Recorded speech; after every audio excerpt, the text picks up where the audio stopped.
नमस्कार। कालपासून आपल्या धाराशिव जिल्ह्यामध्ये मोठ्या प्रमाणामध्ये पाऊस झालेला आहे, अतिवृष्टी झालेली आहे। अनेक मंडळामध्ये अतिवृष्टी रेकॉर्ड झालेली आहे। सकाळीच मी महसूल आणि कृषीच्या अधिकाऱ्यांशी बोललोय। त्याचा आढावा घेऊन 11 वाजेपर्यंत अहवाल उपलब्ध होईल। परंतु स्वाभाविकच आहे की आपल्याला पंचनामे करून घ्यावे लागतील। जिथे मोठ्या प्रमाणात नुकसान आहे तिथे सरसकटच अनुदानासाठी मदतीसाठी आपण आग्रह धरणार आहोत आणि पीक विम्याच्या बाबतीत देखील योग्य ते कृती जी आहे ती आपण कृषी विभागाला आणि विमा कंपनीला करायला लावू। आपल्याला मला विनंती करायची आहे की जिथे नुकसान जास्त झालेलं आहे आपण नेहमीच्या पद्धतीने विमा कंपनीला कल्पना द्यावी। आपली तक्रार जी आहे ती ऑनलाईन नोंदवावी ही आपल्याला पहिली विनंती।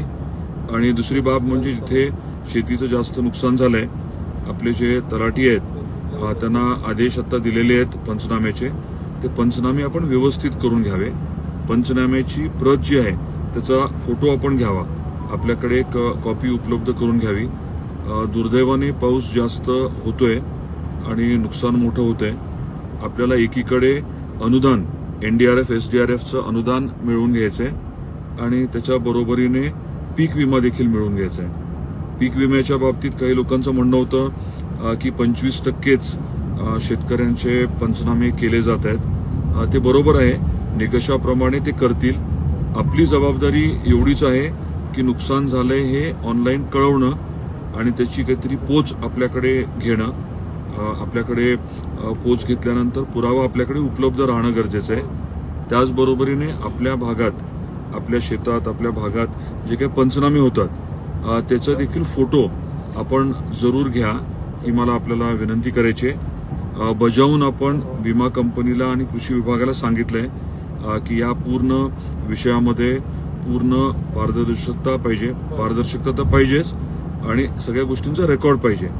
त्याच पद्धतीने आपण देखील रेकॉर्ड आपल्याकडे उपलब्ध ठेवावं ही आपल्या सर्वांना मला आग्रहाची विनंती करायची आहे। आज आपल्या सर्वांच्या वतीने आदरणीय अण्णासाहेब पाटलांना देखील मी मनापासून अभिवादन करतो आणि आजच्या दिनी आपण एक महत्त्वाचा संकल्प करतोय। थोड्या वेळानंतर कार्यक्रम देखील आहे।